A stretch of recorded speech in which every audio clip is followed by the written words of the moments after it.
fact, the first b.ed cohort group. And so we are here today to give you all the experiences we've encountered or we've had during our 4-year journey. So today we're going to have a very interactive session.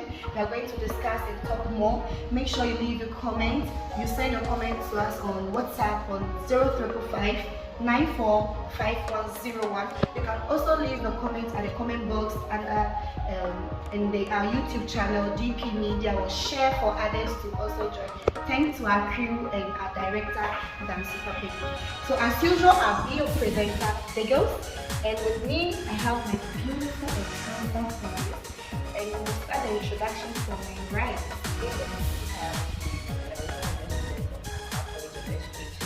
My name is Asani Kansanite, popularly known as Namibia guy.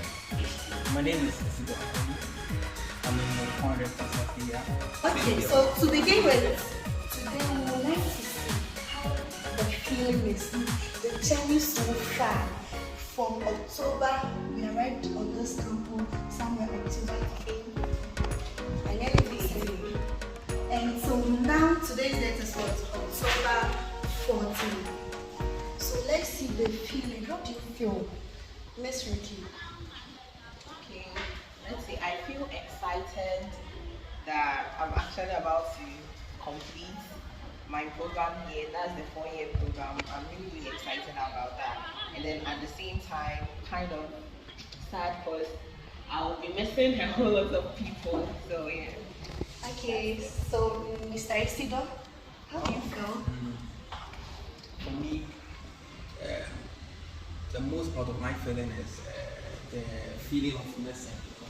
Actually, all the schools I've been to, whenever it's getting close to completion like that, I normally feel this nostalgia. You see, this nostalgia that I'll be leaving, and then I'll be leaving behind all my friends. You see, normally this is where I come home, even though I have another home, this is another home for me. So that's the most part of the feeling I am feeling right now. So the other aspect of which is leaving, there's not so much excitement about that. Yeah, for me, that is for me. I'm a social person. Please, we have to see the government, see if there will be an extension in the beginning. For him, Okay,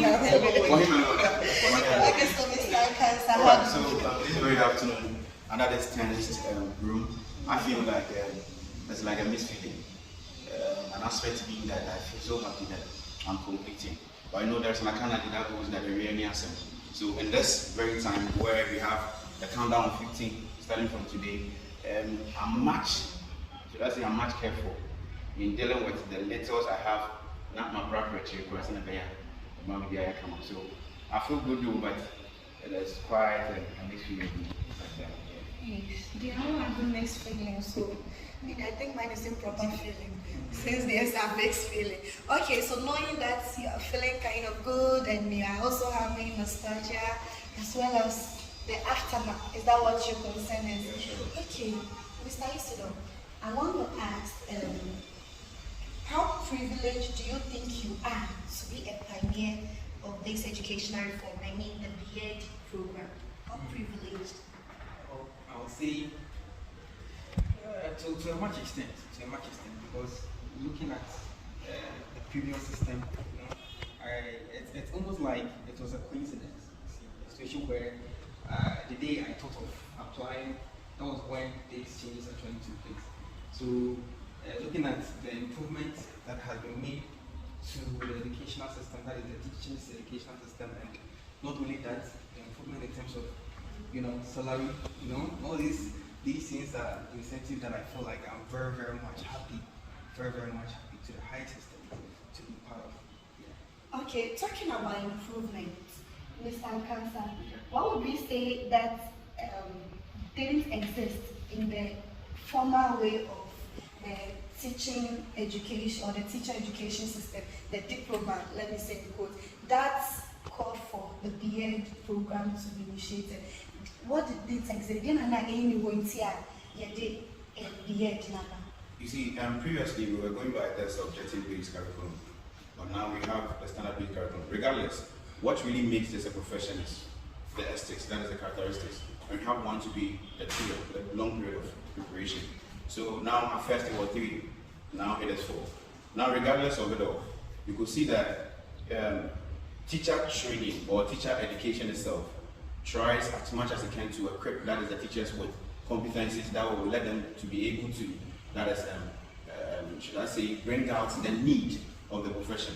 So once we are keeping long in the system, then it means that it is really equipping us with more of the competencies that will let us to be able to overcome that is obstacles that we might face in the world of work. So once we are keeping long in the system as compared to when it was 3 and now there's 4, I think the competencies are well equipped with us, the values and stuff that will let us to be able to deliver and deliver well. So I think that is one of the things I can see that is remarkable about that is the 4-year degree program. Sure. So level 200 was a year that was like initiating us into seniority, but alongside we encountered COVID. What challenges would you put out there, like the experiences during level 200? So I would say, actually during those periods, one major challenge was actually, I would say proper planning. It was more like the school wasn't prepared for such situation. And I even heard somewhere that the school didn't really have any measure put in place to address COVID, to address this kind of issues, especially where we'll be at home and then we'll have to take the courses online. The school didn't have anything of that sort in place. You see, so and also we were demanded to use our own money during that time. Once we were paying fees, these were all some of the issues, and you know that it's not everyone that is well to do. So these issues really disturb us. And just consider the lockdown. People weren't working. We had to stay at home. Just imagine the little you had, you have to use it for one day. And you had the money to do so. So I would say planning on the part of the college is also some issue. And also we, the individuals, and planning in terms of what the measures put in place to support us during those times. Mr. Akansa, do you have anything to add up? Alright, so I missed all the challenges that he mentioned right now. You see, but me, it was a plus to me because even though COVID really came to shut down things though, but in that very semester, that was the semester I had a lot of days. Okay. Yeah, just because, you see, it is just that I think we are all going through the same challenge, all colleges, because it was a total shutdown in the country. Everyone has to be inside and stuff. But the main thing was that the little push that you do in that very semester, you could get an A. So amidst the challenges, I think students who were, in quotes, you say serious, you just have to do a little push up and then you get your A's, even though it wasn't so pleasant because we're not having all the things that will really necessitate that is our studies and stuff. So I think in the bad, I saw good. Sure. How about you? School doesn't have access to the Internet. because you have to be doing researches and all this stuff, so it was a disadvantage to things. But So- in midst of all these challenges, I think we have to give an anti-bomb analysis. Sure. The SRC did great in giving us that 5 gig every month, so we don't have to take it out. Were they giving? You know, the 5 gig, that's the same, the Vodafone SIM. I mean, it came in that period. And was it giving? Was it given? Giving. Like, Well, we not were that receiving the the- 5 The gig. lasted for just a short period of time. But It was an kind of a initiative compensation. most schools did to support their people during this period. And I think starting from, if I'm not mistaken, hearing of Ola and other colleges, for students, all those people, they all trying to initiate something to support. Either it lasted or not, we don't know the fate. But what we know is there was an initiation done by a group, and we can't also take out title. Yeah, Yes. so giving us phones. We can't take out title. You still have it? Yeah, I still have mine. Oh, in fact, the Huawei Y7 Prime.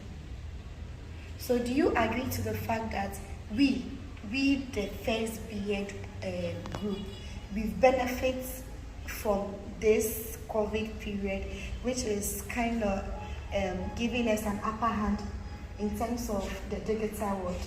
Do you agree with that? Yeah, we do. I do. Yes. I also do agree with that. I mean, because let's look at this.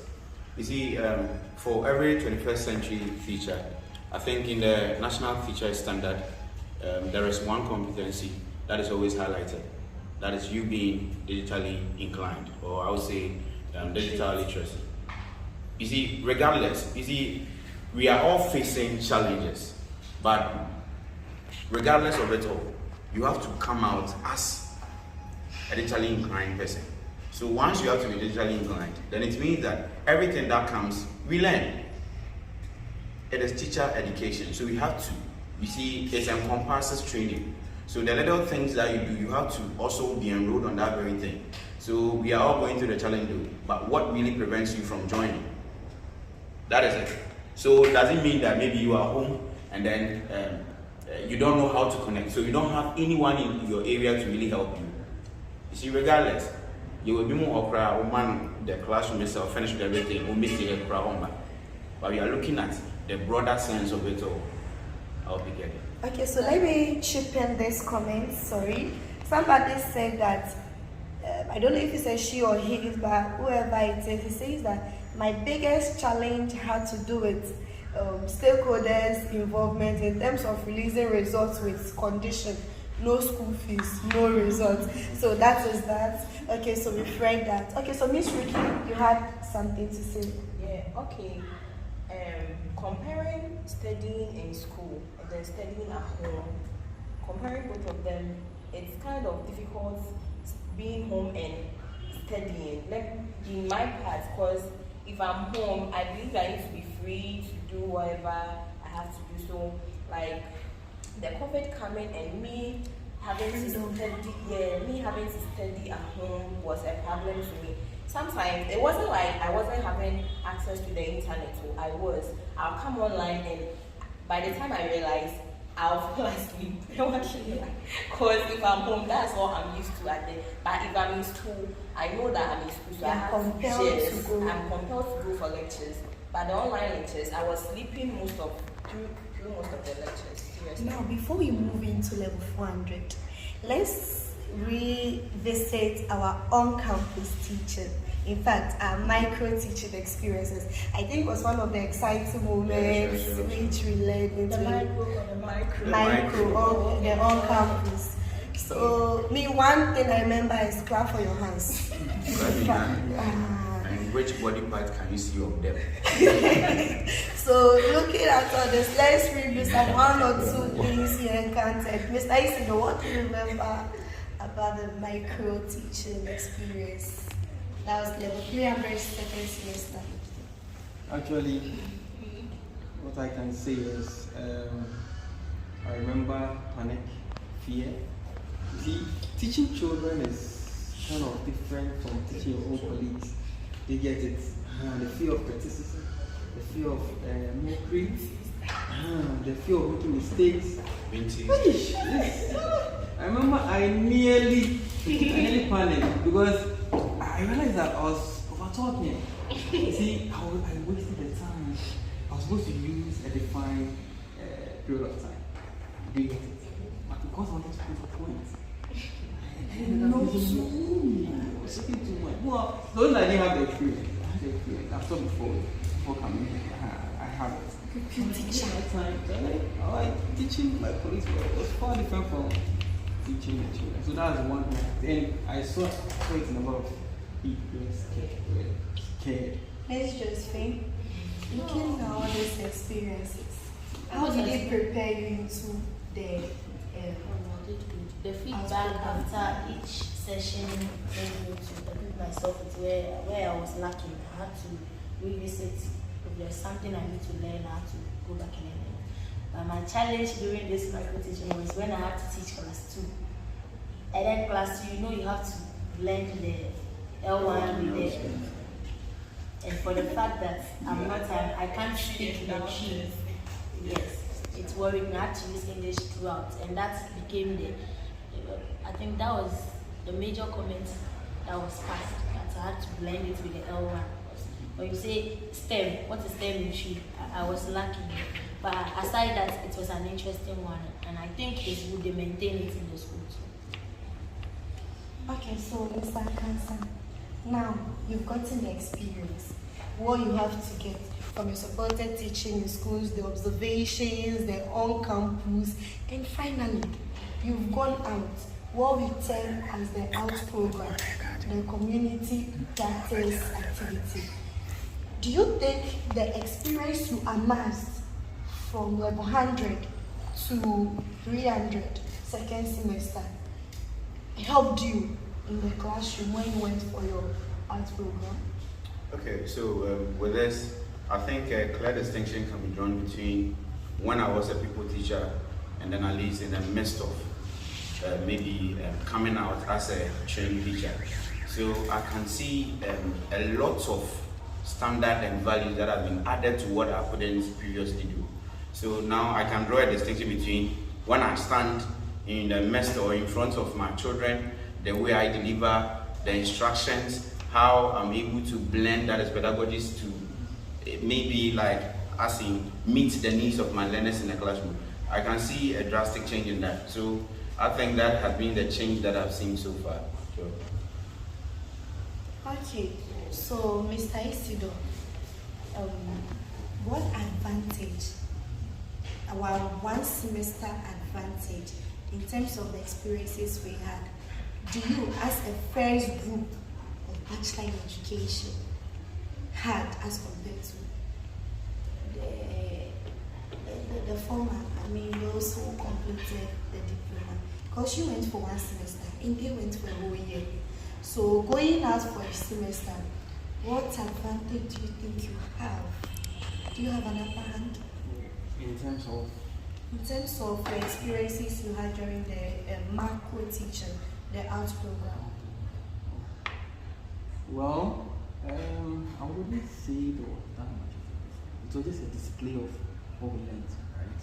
So the advantage we had was from the school. And we were to display it there.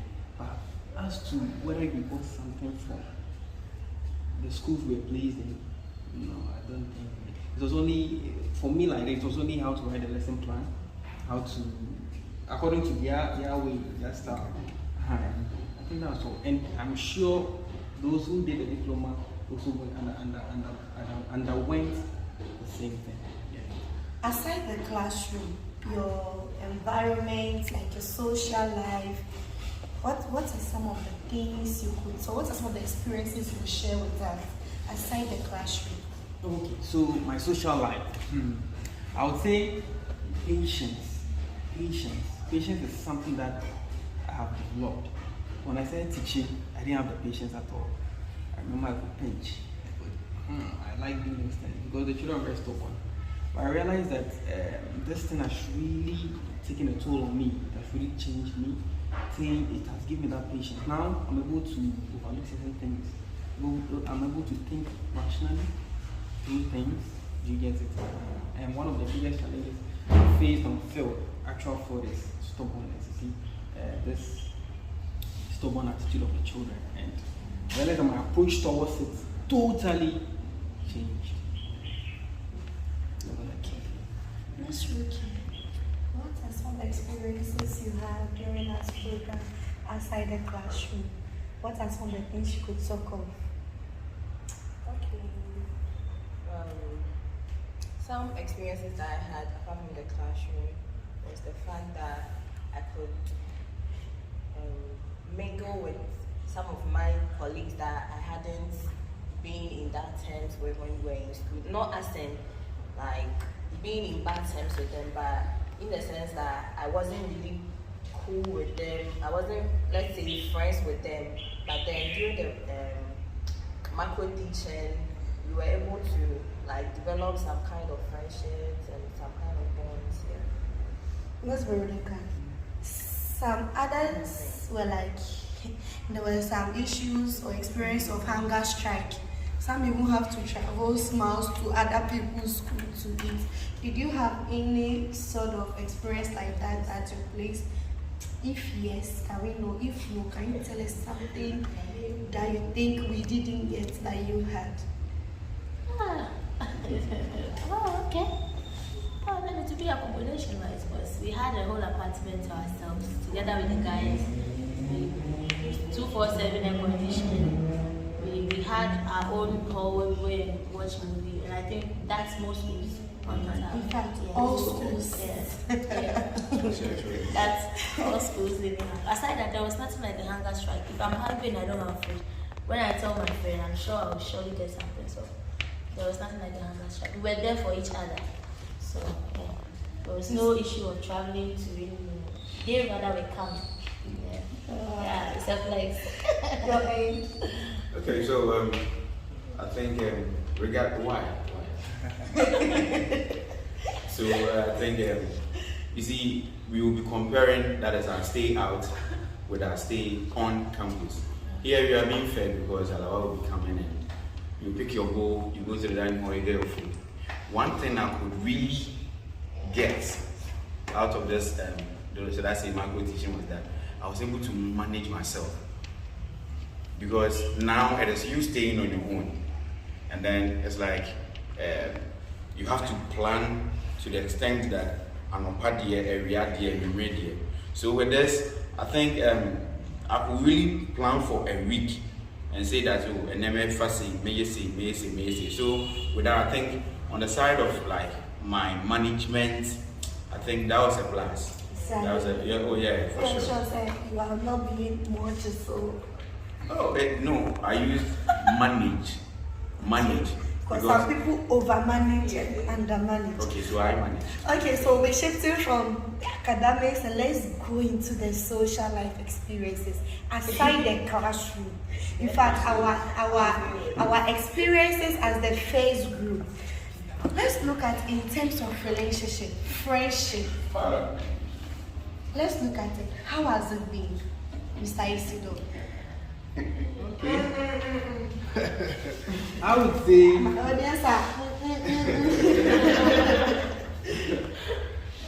say my closest relationship here on campus was intact. Communication was still, vibrant.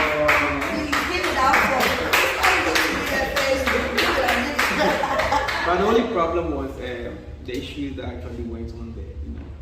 Being a lead mentee, having to command. It is human beings. Human beings are very difficult to manage, and this creates a problem. See, you have to do something, and you expect everyone to tell you to do, and all these things actually brought up a whole lot of issues. Okay, so aside macro teaching, coming to the realm, like the realm itself, from level 100 to 400. What has been the phase beyond quotes, in fact? How has it been in terms of friendship you established from level 100 to 200? How has the journey been in terms of relationship, the friendship you build and other ones you can talk of? How has it been? Actually, I will separate it. I will divide it into two. Okay. Actually, the closest has been from level 100 to now. Yet it is still there, intact. The others, I had as to my male friends. I'm not that really I don't really make friends that much. So the friends I actually took from the beginning, actually I had to drop them. Why? You see, before I came, I was kind of shy. So I had to come and then do away with it here. So I wanted to master it here. And these friends that I actually took up right up from level 100, I realized that they weren't helping. So some of the words that came out, they get it. I wouldn't show it outward, but it really affected me. I didn't like it at all. So I had to cut ties with them. And then I remember I did something that I felt within me was kind of the best thing I ever did. That was to actually run for the SRC something. Even though I lost, I was very happy. I was very, very happy within me because it was something that I felt like it was unachievable. So within me, when everything was over, I was like, wow, it wasn't something. And friends, I remember friends were kind of telling me that it's like you are fit for secretary position. Whenever I heard something like that, those people I kept them out of the radar. No. I can't talk to you because sometimes you can brag and boast that it's not going to affect you. But you realize if you allow it to keep on seeping in, it can break it down emotionally. So I made sure to do away with that. So those friends, I would say they're not simple types now. Okay.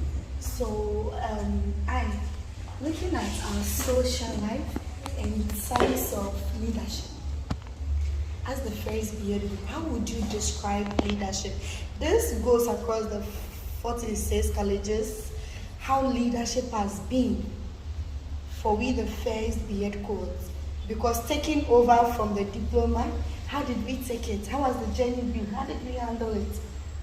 Because let me tell you one thing, the long-lasting president among the 46 colleges comes from Mount Mary's College of Education. He has been on it from 2019 till this year, just did handing over. Wow. So should we say that the introduction to this b.ed program kind of have some impact on students' leadership? You can, if we can really recall, we took that as the leadership position from level 200, right? Level 200. So 200, 300, and then 400. So we just handed over around, should I say, when we left for house room, right? Good. So you can see that if really you are a leader in this very badge, it feels like you've had a lot of the qualities that you can really display. Exposure. The exposure alone, the conferences that you go and stuff. So with this, some leadership skills, if you really for it, then it means that you are going to gather more to be able to deal with students. Where's why I say.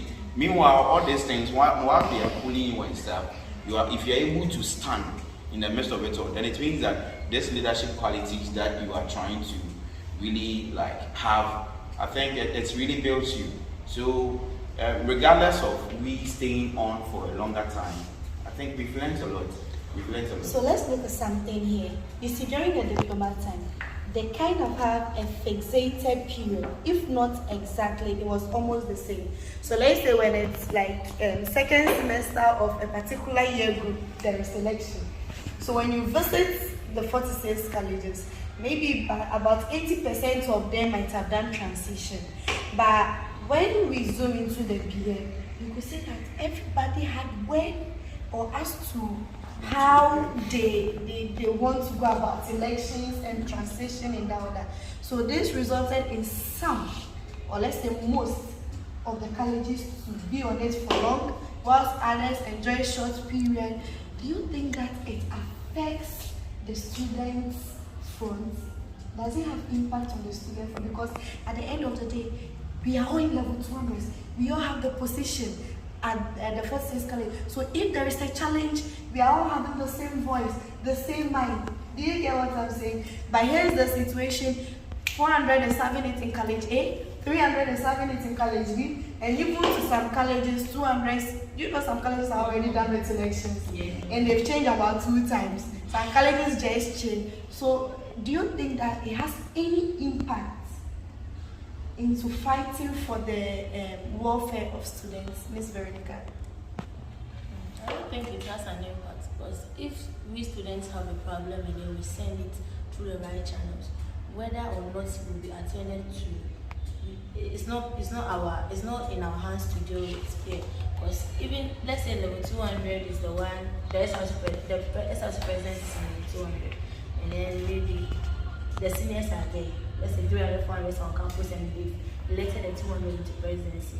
Whether or not they grant us what we need, it doesn't depend on the fact that the person is a 200 or 300. So I don't see it affecting our welfare. Once our concerns are being heard and are being acted upon, there is no issue with who or what level is at the presidency. Do you get it? Do you agree? Not really. I believe it should. Like, Actually, it depends on the leader actually.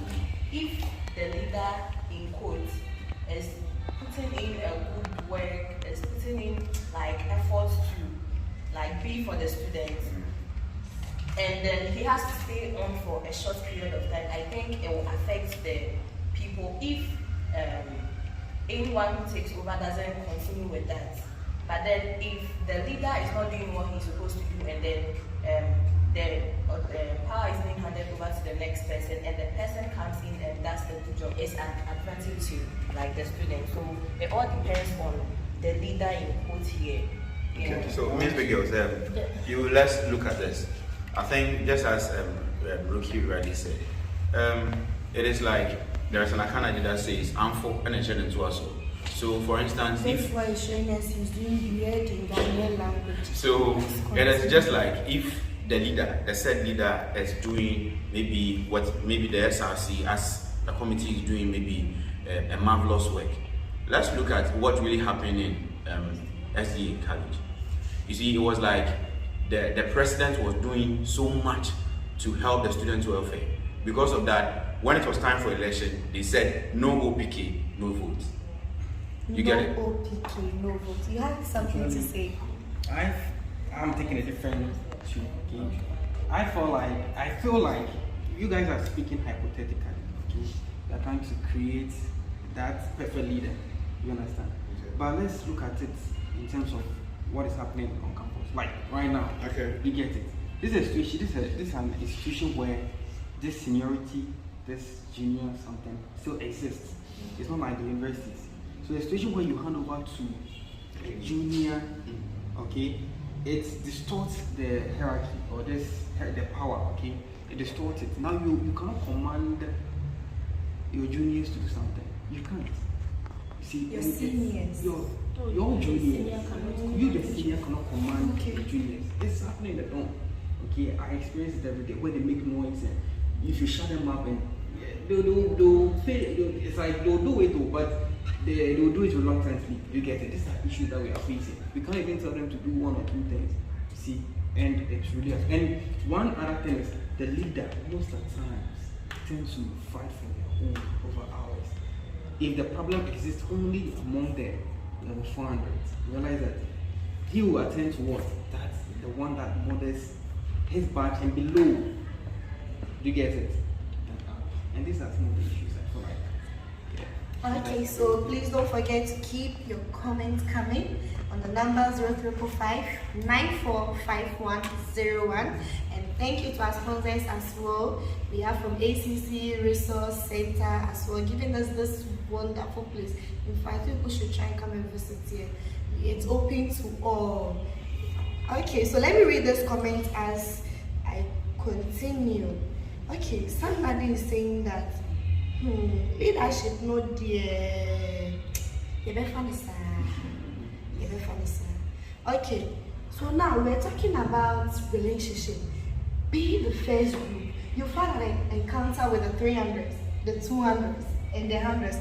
You check Accra, we're saying another encounter with the other 100. How would you describe this experience so far with it?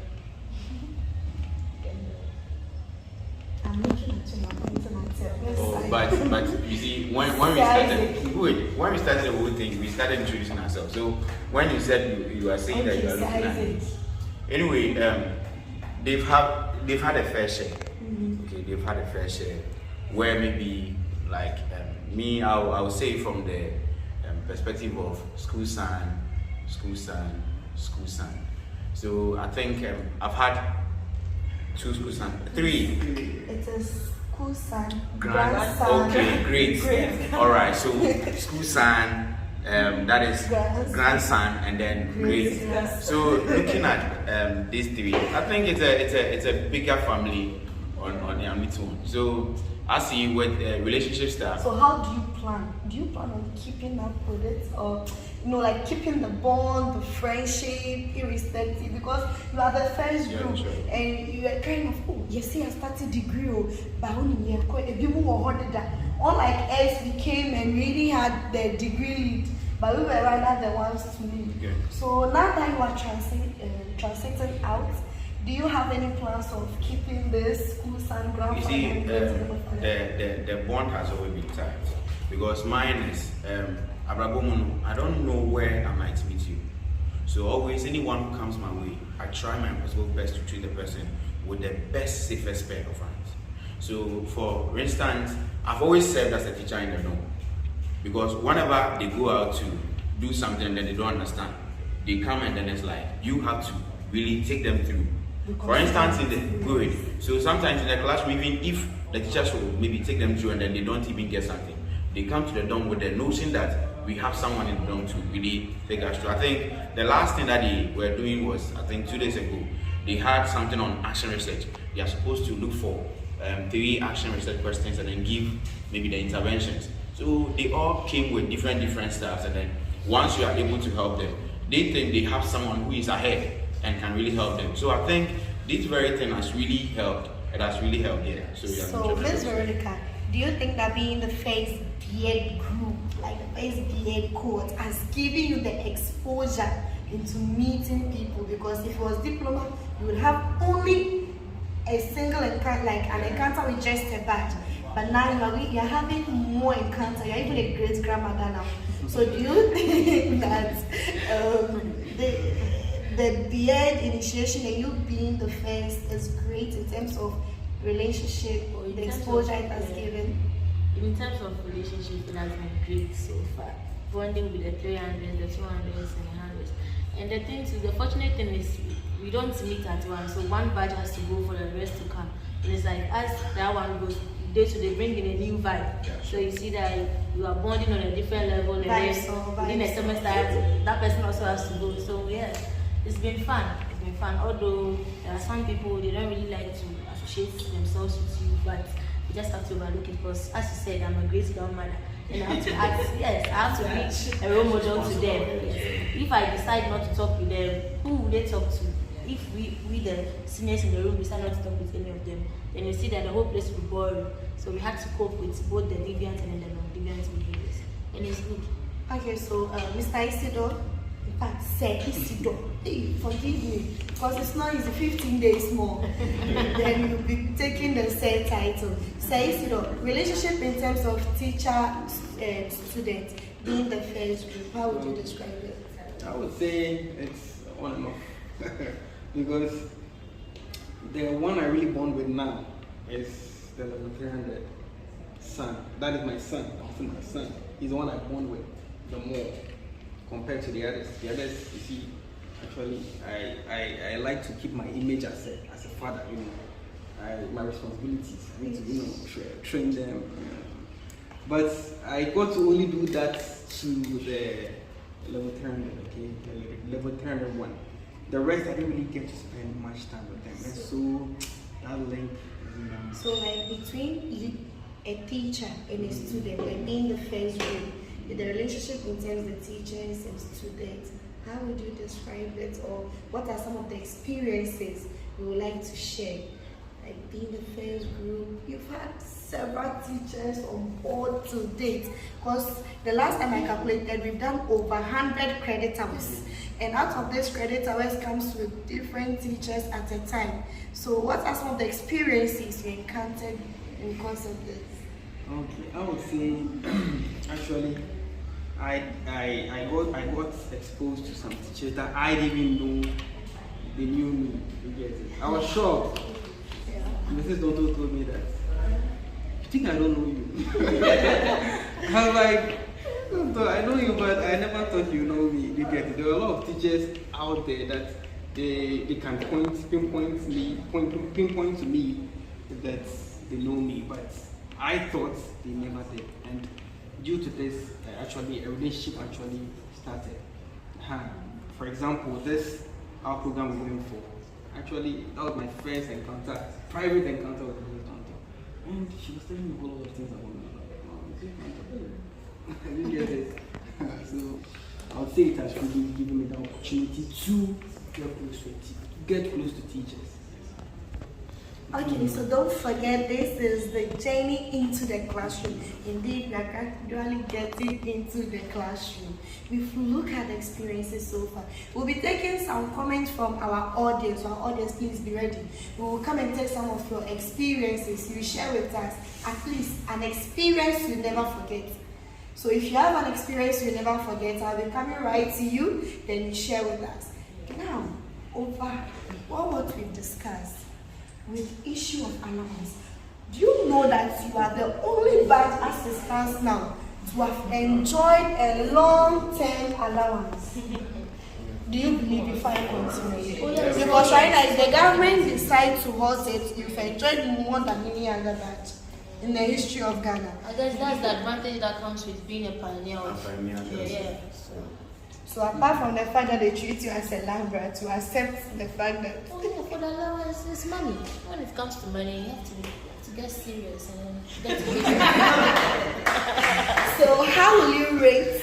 This question is going to you, Isaac. Sir Isaac, how will you rate the contribution of the teacher training allowance under this our educational journey? Like how has it helped being a 4-year journey? So how, even if you are to rate it over 10, what's this one is not percentage. On a scale of 10, it's 9 out of 10. You rate it, and why? I'm doing that because I think it is a personal thing that I would like to talk about, because one, it has helped me to accomplish a lot of things that I couldn't have done. With your strength. With my strength. Please, let's give kudos to the Yes, that one. Sure. So I think the teacher training allowance, and then one thing is that it comes in, I don't know whether if it is only me. I don't know. It comes in as and when I think like I'm really down. Then the moment, I think one time we were writing final exams, and then once we were done, pens down, Madam Asasi just announced. I think you guys are expecting something. You said no one was like, we didn't know about anything, and then was like, your allowances are in. Come and see how people were jumping from table to table. You could see that joy, and that even boosted the morale to learn the next subject. And I could tell you that was the subject that we were able to get a lot of A's. So you think motivation Even this very week, it should enter a new week. It's an examination week, so I wish maybe some can happen so that you see, it's a number one step. Okay. So now we are getting to the end of it, but before we end, we would like to know how prepared are you upon all this experience you've gotten from the classroom, outside the classroom, to allowance, in fact, to all the sweat and all the fun you've gotten. How prepared are you, says you do? And before you begin with how prepared are you, we would like to know your teaching philosophy. Well, I would say, okay, so my philosophy has to do with how I see teaching as a whole. Actually, I feel like I see teaching to be more of a try and error, okay, on the part of the teacher. So then this try and error, I want to define it, and it has to do with you having the skills, the methodologies, different variations of them, to be able to what, say you are using this, okay, to see whether it will work, and if it doesn't, you use this, and also having in mind that children are individually different.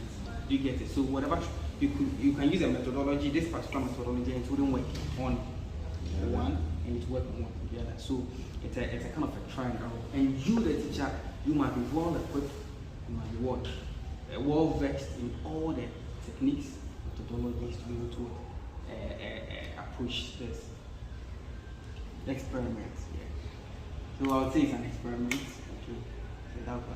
So that's my approach. So with your teaching philosophy as it stands now, do you think you are ready for the job market out there? Well, I would say yes. Yes, I'm ready. How many percent? 90%. Please, my parents out there, we are 90% ready for your kids. We are 90%. So please, Veronica, in 30 seconds, give us the teaching philosophy and let us know how prepared you are. So how prepared I am with all the experiences I've gathered both on campus and outside campus, I can say that I'm 99%. Hey! Please,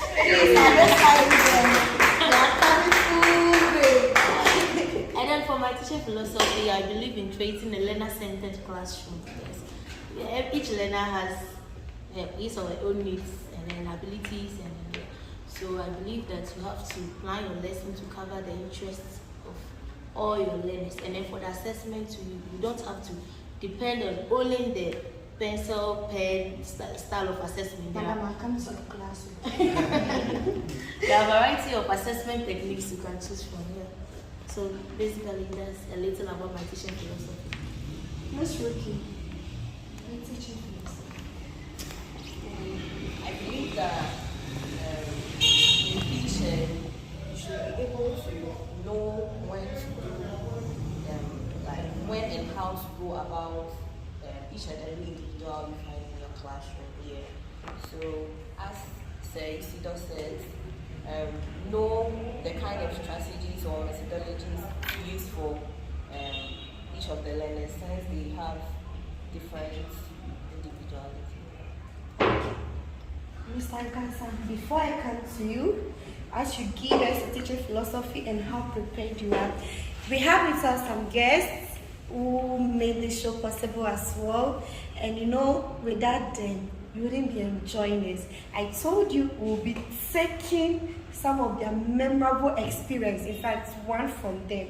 So with my crew members, we would like to turn to our guests, beginning from our HRC coordinator, who will tell us about his experience, in fact, one that he will never forget. Shall we please listen from him as we move to... Okay, so your experience. Okay, so thank you very much once again for this privilege. Talking about the experiences that I've had as part of being a teacher trainee, I think before coming into college, I had some experiences as a teacher, and then being in the college, I think I've learned a lot of things, and there are certain things I've relearned, and there are some other things that I've unlearned as being a professional teacher. And then I've also had the opportunity to also improve on my skills and the knowledge as a professional teacher. And then talking about this particular program as a journey to the classroom, there has been certain things, like I said earlier, certain things that I've relearned. Those times, before coming into college, sometimes they'll tell you if a student misbehaves, you have to use the cane all the time and stuff. But with the courses that we've done, we've got to know that there are, every student has this or behaviors, and then there are ways that you can handle a student. Every student is unique in one way or the other, and it depends on you, the teacher, and then knowing what best approach or technique will be able to solve that problem. So that is some of the experience that I've had. So I'd like to jump to Honorable Samuel from level 300. In fact, he has had much experience with us as the first b.ed group.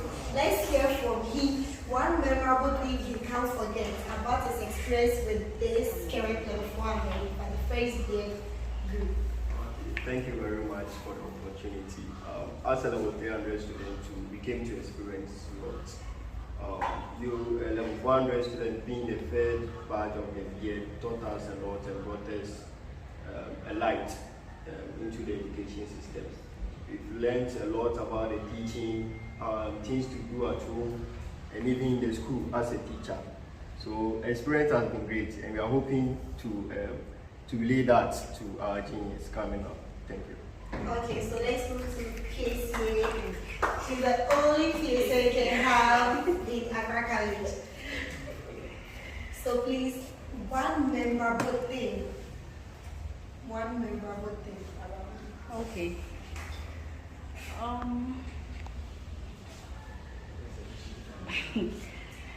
Memorable thing. Okay, let me talk about our stay with our seniors. The way they treated us, like it was some kind of soldier style. Get it, military room. Yeah, like you'll be in your dormitory and you hear the senior shouting, first years down, like you go on top bed, you need to jump. In fact, I can't forget those things. And I like to be with our seniors, unlike we being with our juniors. It's not that style again, so allow that.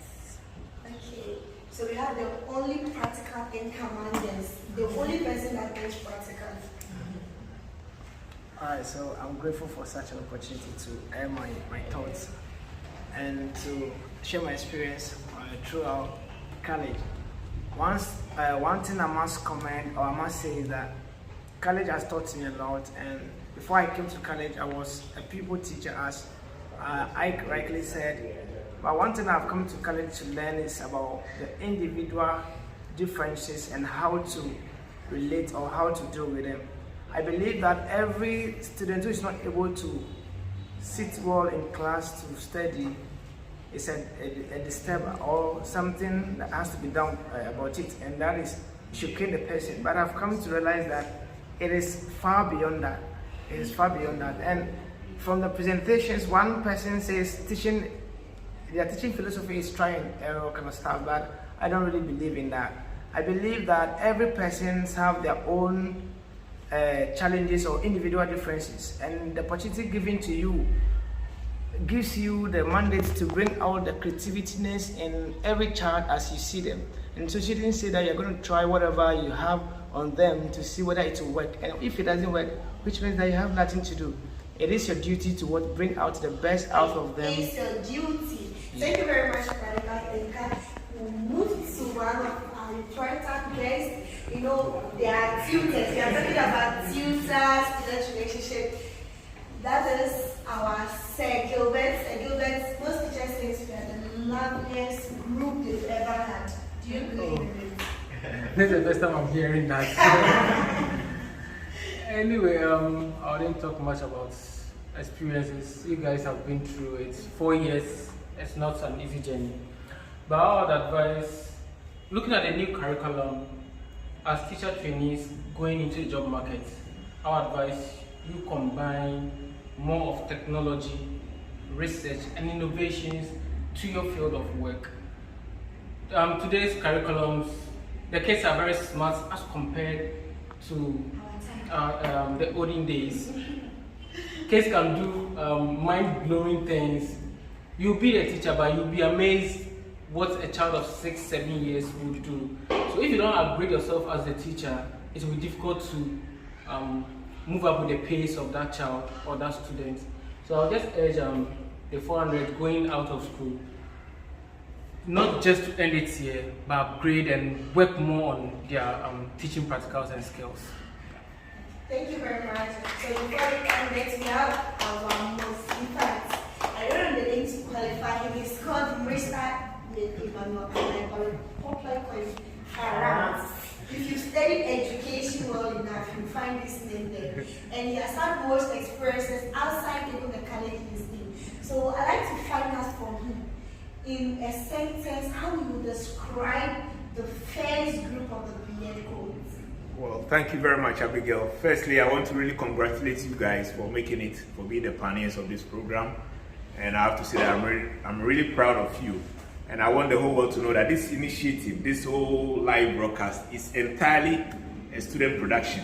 And I'm really proud of you guys. And all I can say is that I wish you the very best. Keep on keeping on. And thanks to DP Media. And we hope to see the DP Media TV and radio station in the near future. Thank you, guys. Okay, so thank you. Now we're wrapping it up, and let's take it from our final panelist, the giant among us. In fact, he even attached to the fact that he's the giant. So as it stands now, Mr. Kansa, in fact, Nyameba guy, rough. We want to know your teaching philosophy and how prepared are you for the job market. Wow, so I see every teacher to be a master in the classroom, and every teacher should rather be a teacher that really moves on the basis of a teacher-centered something. So once you are teacher-centered, I think the children that are really given to us to teach them, they are not tabula rasas, meaning they are coming from the home with something. So we have to build on them. And my teaching philosophy is always built on that is differentiation, scaffolding, and then inclusivity. And then how ready I am. On a scale of that is 100, I'm 99.9. In fact, 100%. So to our lovely viewers out there watching us right this moment, we want to tell you that this is the journey into the classroom brought to you by DP Media Work, together with our finalists and handsome panelists and guests. And also thanks to the ACC Resource Center, headed by Mr. Emmanuel Anand, popularly known as Farant, and to our SRC support for granting us the water and to my ever-looking handsome cameraman and the DP Media crew, Escolopa Baby. Thank you so much. Okay, so the journey has been long and we've traveled it for long. In fact, we've spent exactly 4 years, 15 days now. It is 4 years. The initial budget, we're doing 2.5 years, so but we've done the 4 years. We came on 28 and we are leaving on 28. Wow. So I tell you that our experience and our journey into the classroom is going to be superb. They're telling you that expect no less than 90%. For the 21st century teachers, and thank you once again. This is brought to you by DP Media. Share, don't forget to subscribe to our channel DP Media Work, and don't forget to like and comment as well. We'll see you. Thank you. Bye bye.